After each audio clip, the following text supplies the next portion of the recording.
Muito bem, pessoal, estamos aqui em mais um vídeo, 5 dúvidas, 5 perguntas, 5 respostas, e hoje, diretaço aqui para você. Mais uma vez, quero lembrar, se tiver alguma consideração aqui, pode deixar os comentários que a gente sempre olha para trazermos aqui para os próximos vídeos, e sempre o pessoal da Suno prepara, então vai lá na descrição do vídeo, que sempre tem alguma coisa legal lá para você. Vamos lá, primeira pergunta, ela é do canal Papo do Porco 1535, isso mesmo, né? Caro professor, o fio de tijolo tende a gerar uma renda que preserva o valor de compra ao longo dos anos? Ou seja, sua renda tende a ser reajustada pela inflação? Grato, abraço. Pergunta interessante, inclusive eu vou até pedir para o Caio colocar aqui também na descrição do vídeo, ou um cardzinho aqui, a gente tem feito algumas lives nesse sentido, fizemos até duas recentemente, uma mais recentemente ainda. O que a gente tem para mostrar para vocês, pessoal? É que da forma como alguns investidores têm como premissa, talvez não aconteça, que é aquela renda reloginho corrigindo pela inflação ano a ano. O ciclo imobiliário, e é por isso que o fundo imobiliário é renda variável, ele vai ter algumas reposições de inflação dentro dos seus respectivos ciclos. Então, por exemplo, você tem algum fundo imobiliário que eventualmente ficou 2 anos e pouco, sem fazer um reajuste mais contundente da renda. Quando ele vai lá e faz o reajuste, às vezes ele sobe aquela renda que foi acumulada. Até porque quando o fundo combina a correção dos contratos de aluguel, as correções dos contratos de aluguel, com eventualmente uma gestão ativa, onde ele destrava essa inflação que ficou acruada ali no tijolo ao longo do valor patrimonial, naturalmente isso vai repassando para o investidor, tá? Agora é muito importante também dizer que isso não necessariamente vai acontecer, vai depender muito da capacidade daquele fundo, da qualidade daquele portfólio, tá? Então, assim, em outras palavras, isso acontece em boa parte do tempo, mas isso não vai acontecer da forma como alguns investidores entendem. Para concluir, o que nós sugerimos sempre é que o investidor se encarregue de fazer uma certa reposição inflacionária. Ele nunca aposenta ali com o limite máximo do consumo da renda. Então, se ele precisa de 10 mil reais, estou dando um número hipotético, precisa de 10 mil reais para aposentar, faça com que a carteira dele no ato da aposentadoria gere mais, 20, 25, 30%. Não existe um número mágico, mas entre 25% e 35%. Entre 25% e 30% é um bom número, 35%, né, um terço praticamente, é um número ainda mais confortável. Então, se você tem uma certa gordurinha ali dos rendimentos, aí você acaba criando uma tendência natural de proteção. Então, você se autoprotege. Mesmo que aquele fundo imobiliário ou aqueles fundos imobiliários dentro dos ciclos não vão conseguir repor, mas em algum momento esse reinvestimento vai trazendo esse colchão de proteção contra a inflação. Então, é uma combinação de vários fatores. O que não podemos inferir aqui é que outros ativos vão reloginho fazer esse trabalho.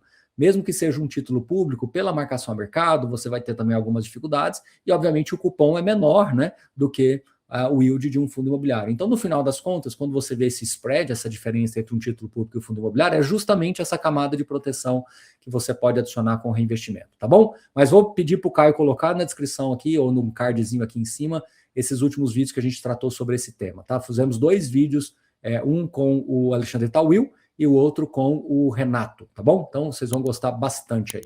Vamos lá, pergunta número 2. Clonilo de Oliveira Filho. Olá, professor, sobre incorporações de FIIs dentro da gestão Pátria.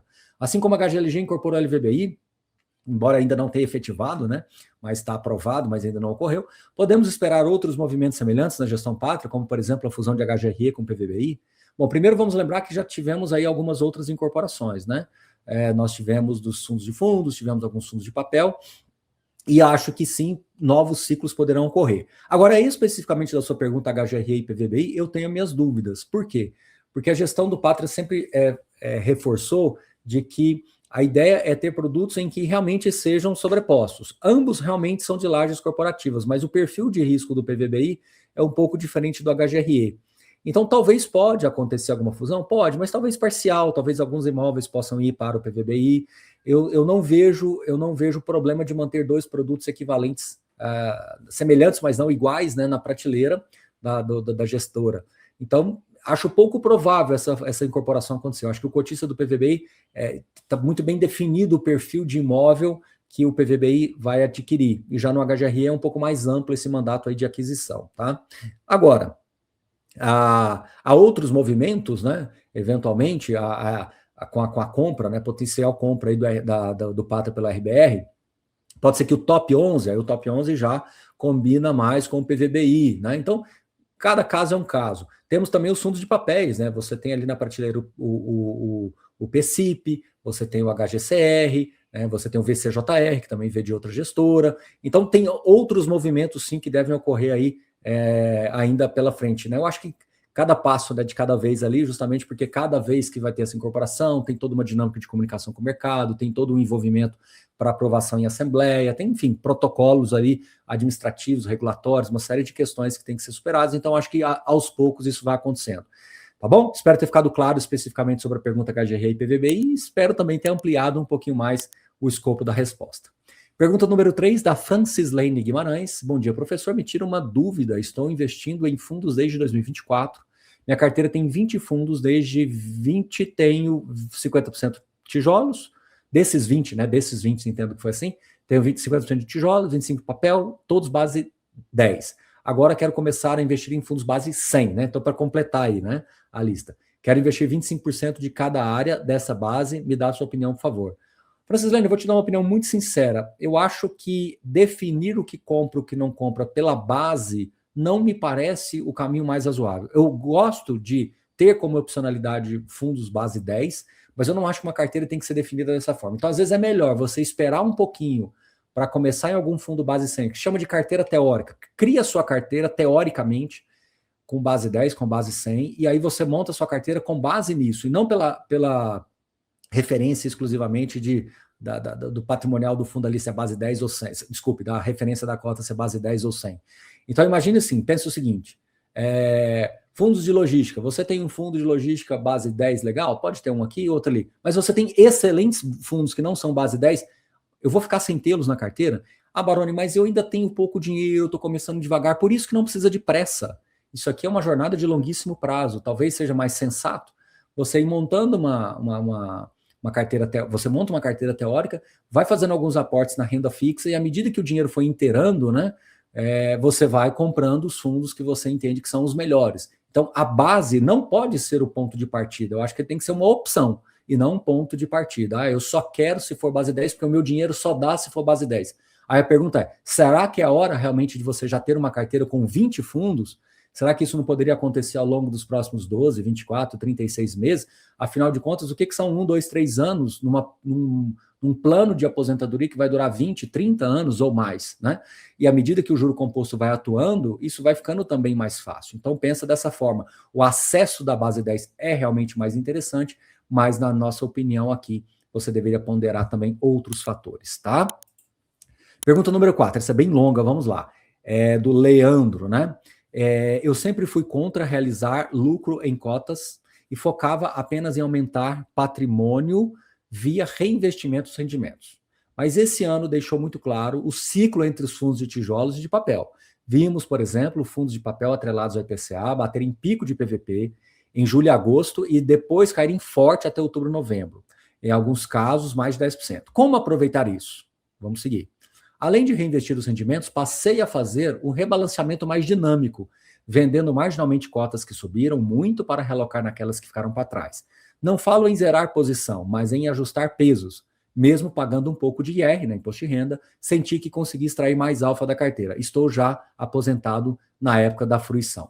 Leandro, parabéns pela iniciativa e pela coragem, mas eu vou dizer para você muito abertamente, não necessariamente isso vai funcionar sempre, esse é o primeiro ponto. Você falou, né, que percebeu aí nesse último ano, esse movimento, isso não necessariamente vai acontecer todas as vezes, esse é outro ponto.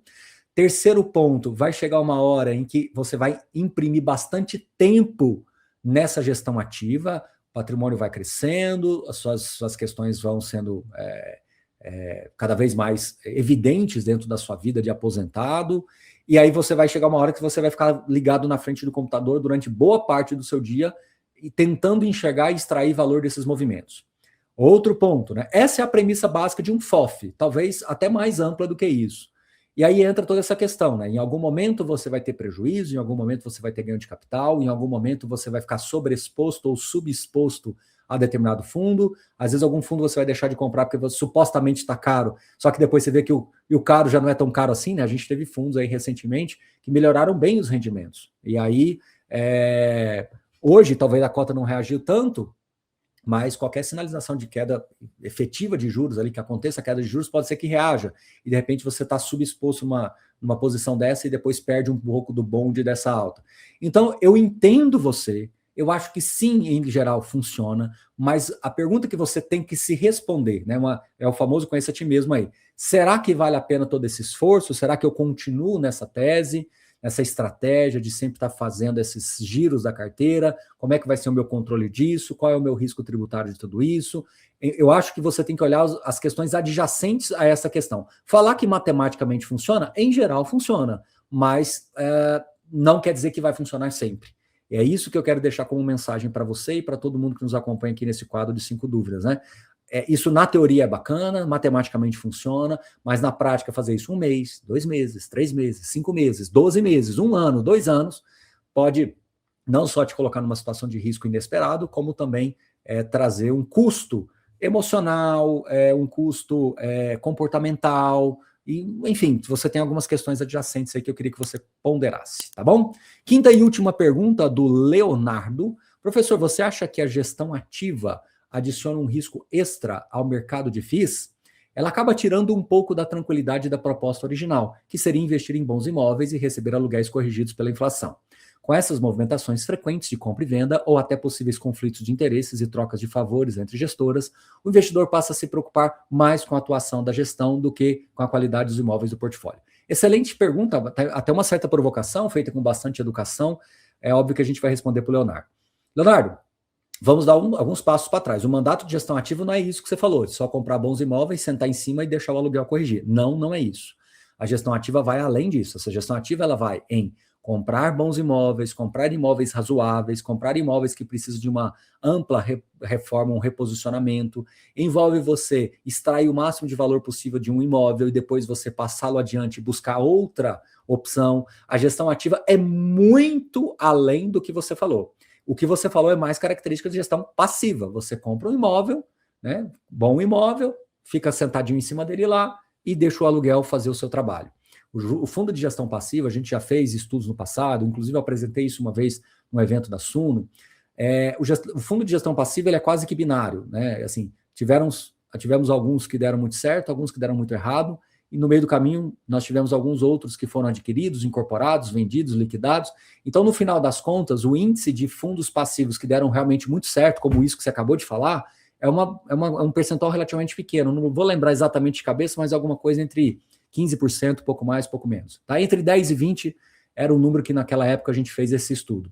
Como os fundos praticamente aí não tivemos nenhuma grande novidade, esse número não vai estar tão diferente assim. Então, o que acontece é que os fundos de gestão passiva, ele acabou se tornando um degrau a mais daquele investidor direto de imóvel. Então, aquele investidor direto de imóvel, que não quer ter o trabalho do imóvel, que não quer ter a questão fiscal do imóvel físico, não quer ter o dia a dia, ele foi para o fundo de gestão passiva. Então, ele é uma evolução do investidor de imóvel. O gestor ativo, o cotista do fundo ativo, ele tem que dar um passo ainda mais. Ele está olhando as tomadas de decisões. E aí eu entendo a sua preocupação, né? Baroni, mas e esses conflitos de interesse, essas questões todas? Aí há casos e há casos, tá bom, Leonardo? Há casos que realmente o conflito de interesse ele é natural, ou seja, foi alguma coisa que foi superado numa assembleia, porque o fundo está comprando o imóvel de uma parte relacionada, né? Mas isso acontece uma vez aqui, outra ali. Há questões, por exemplo, de gestores que compram cotas da própria gestão, e isso realmente também caracteriza um conflito de interesses, e há casos em que esses exemplos que eu acabei de dar se tornam positivos, e há casos que se tornam negativos. Então, o conflito em si não é necessariamente algo que vai gerar problemas para o fundo no futuro. E não fazer também não quer dizer que não vai ter nenhum problema. Então, a minha visão é mais pragmática. A gente tem que deixar o tempo ir fazendo o trabalho dele. Eu acho que o mercado vai fazendo uma seleção natural. Eu acho que daqui pouquíssimo tempo a gente vai ter realmente um conjunto de gestores que realmente mais se destacaram ao longo desses anos de mercado de fundos imobiliários. É um mercado ainda muito recente, embora ele exista há mais de 30 anos. Eu já falei isso algumas vezes. A gente realmente começou a ter algo mais consistente em menos de 10 anos. Então, um fundo hoje grande de gestão ativa, ele era do tamanho de um fundo monoativo há 10 anos atrás. Então, as emissões, o crescimento mais exponencial, ele ocorreu nesses últimos anos. Então, tem muita coisa sendo plantada ainda para ser colhida. Então, eu acho que é muito prematuro você já dizer o seguinte: olha, esse negócio de gestão ativa não vai funcionar. Porque se fosse assim, os REITs, né, não teriam essa premissa de gestão ativa e passiva, né? Desculpe, de gestão ativa. Basicamente, os REITs fazem esses crescimentos, esses giros de portfólio, justamente para gerar valor para o investidor. Eu acho que ainda continuo tendo a visão de que os juros altos ainda estão deixando algumas pessoas com a visão meio turva. À medida que os juros caírem, eu acho que vai descortinar muita coisa. Muita gente vai falar: nossa, bem que vocês falaram que isso poderia acontecer. A gente já começou a ver um tempero disso, um cheiro disso em 2025. Se a gente realmente tiver os juros caindo em 2026 e tivermos juros caindo em 2027, eu acredito que muita coisa vai ser descortinada, muita coisa que o investidor de fundo imobiliário ainda não conseguiu enxergar e absorver vai ficar mais claro. Alguns imóveis que foram comprados nesses últimos meses, anos, que poderão ser vendidos no momento de ciclo mais favorável, vai gerar ainda muito valor para o investidor, como já aconteceu no passado. Então, o que eu peço para você é, primeiro, entenda que a dinâmica do fundo de gestão ativa é um caminho natural do mercado. E cabe a você, a todos nós, procurarmos mais acertar, ficarmos próximos daqueles gestores às quais a gente entende que as decisões estão mais alinhadas com aquilo que é uma proposta de geração de valor. Vamos acertar em todos? Não necessariamente. Mas à medida que o tempo for passando, eu acho que esse entendimento vai ficar mais claro. O que a gente não pode dizer é o seguinte: não, o fundo de gestão ativa não é o futuro, o fundo é o gestão passiva. Eu acho que o fundo de gestão passiva sempre vai continuar existindo, sempre vai ter espaço para ele, mas eu chamo de nicho. É um público, é um fundo de nicho. O que é um fundo de nicho? É um fundo em que você tem ali uma estratégia muito específica, muito direcionada, a liquidez não é um fator determinante. Enfim, o investidor que se posiciona nesse tipo de fundo, ele tem uma proposta, como você falou, de uma posição um pouquinho diferente daquilo que era o imóvel físico, mas ele não tem interesse nesse giro todo. Mas, Baroni, você acha mesmo que esse giro... A história já nos mostrou. Os fundos de gestão ativa, tivemos sim alguns problemas, mas a grande parte deles ou ficou positivo ou realmente bem acima. A gente já fez esse estudo também para vocês, trazendo essa dinâmica, pegando os maiores fundos do IFIX e mostrando que a grande maioria teve um desempenho interessante no longo prazo. Porque o fundo de gestão ativa ele não é tão binário quanto o de gestão passiva. De gestão passiva, chance de dar muito certo e muito errado é muito maior. De gestão ativa, ele tem alguns pontos que talvez ficam um pouco mais difíceis, mas à medida que a economia vai reagindo, ele vai mostrando também alguns valores adicionais ali. Então, de novo, volto a insistir com vocês. O tempo vai ser o melhor remédio para que o mercado possa criar uma seleção natural daqueles fundos de gestão ativa e gestores que estão mais alinhados. E vai acontecer também outras coisas. Você vai pegar um excelente um excelente gestor, que na prateleira dele vai ter talvez 1 ou 2 fundos que não deram muito certo, mas vão ter 6, 7, 8 que deram bem mais certo. Então, é caso a caso, tendo paciência de fazer essa leitura. Eu acho que ter um preconceito de que isso é melhor do que aquilo definitivamente não é o caminho. O gestão passiva é necessariamente melhor que ativa. Não é. E o gestão ativa é necessariamente melhor que passiva? Também não é. O que nós precisamos entender aqui é que vamos ter bons exemplos dos dois lados. A questão é a escala. Olhando para o mercado daqui 10 anos, você acha razoável pegar um fundo que tenha 50 galpões logísticos e transformar em 50 fundos passivos pequenos? Isso é assim, basta você entender um pouquinho como é que funciona a dinâmica de controladoria de uma gestora, você vai entender que isso não é possível, fica totalmente inviável economicamente falando para a própria gestora. Então, temos que encontrar as melhores alternativas da proposta de gestão ativa. Eu sei que alguns não concordam, eu sei que alguns resistem, como você mesmo falou, você passa a ficar preocupado, até você viu aqui, né? Passa a se preocupar mais com a atuação. Eu não acho que preocupar é a palavra mais adequada. Eu acho que você passa a valorizar mais, a ter mais uma leitura assim, mais técnica daquilo que está sendo feito. Porque assim, Baroni, o fundo de gestão ativa, ele tem aqui vários imóveis, tem um imóvel muito bom, que, poxa, ele vendeu esse imóvel muito bom, mas eu não queria que ele vendesse. Se você tiver esse tipo de pensamento mais sentimental com relação ao portfólio, fatalmente você vai ter dificuldade. Você está tendo o mesmo raciocínio de um investidor lá, pessoa física, que tem os seus imóveis e que tem um valor sentimental no imóvel, uma dificuldade de passar isso adiante. No mundo dos fundos de gestão ativa, vale o rendimento por cota. Quanto mais o rendimento por cota estiver estável, previsível e com menos possibilidade de queda, maior valor agregado a gestão ativa está gerando. Então, momentos de baixa, de retração econômica, o resultado por cota pelo menos se manteve, isso é muito bom. Mercados mais pujantes, com ciclo mais favorável, o crescimento ele é maior, inclusive, do que a inflação, isso reitera e reforça o resultado, que é onde eu acredito que isso possa acontecer. Já começou um certo movimento, se vocês olharem os seus fundos, alguns deles já estão com indicativo de alta de rendimentos, então tem, claro que nem todos, mas assim, olhando no contexto de fundos com uma gestão mais ativa, tá? Nem todos, repito, nem todos. Gestão ativa não quer dizer que necessariamente vai dar certo, mas aí que entra o princípio da seleção natural, tá? Acabei me alongando muito nessa resposta, mas entendo que isso tenha sido interessante, porque acaba sendo muito recorrente essa dúvida, tá bom? Continua mandando os comentários, a gente sempre respeita muito a visão de cada um de vocês, sempre a pergunta feita com a educação, procurando entender, será sempre muito bem-vinda aqui. Espero ter trazido um pouco da minha visão, e à medida que a gente for chegando com mais dúvidas aqui, a gente vai trazendo mais episódios para vocês, os 5 dúvidas, 5 perguntas, 5 respostas, que eu sei que vocês gostam bastante deste quadro, tá bom? No mais, um grande abraço a todos vocês, uma boa semana e até a próxima. Valeu!